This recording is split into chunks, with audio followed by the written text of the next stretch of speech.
আমার রান্না বাড়া শেষ, এবার সুরজিৎ নিয়ে আইছে বাজার। তো চলো দেখি বাজারে কিতা কিতা আনছে। এটার মধ্যে আনছে পেঁয়াজ, আমি এটা দই দিয়ে বুঝালাইছি। বাবারে, এটার মধ্যে আনছে কিতা চন্দনা শুটকি আর হইছে ফাইসা শুটকি না, দুই রকম শুটকি। আর এটা কিতা মাছ, মাছ লইছে। তো মাছটা আমি করে দেবো, কারণ আমার মাছের বেশি ইয়েটিয়া করবো। তো এদিকটা আনছে দেখো লচ্ছিম, ছোট লচ্ছিম না। তো আজকে দুই বাজার ধরে কিন্তু এই উচ্ছে আনতে আছে। আমার কাছে খুব ভালো লাগে, আমরা এখন উচ্ছে আলু ভাজি খেতে পছন্দ করি, ঠান্ডার মধ্যে কিন্তু ভালোই লাগে না।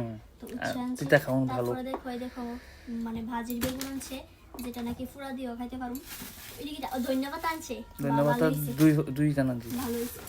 বাহ, ওই সবচেয়ে বেশি খুশি হয়েছি এটা দেখা।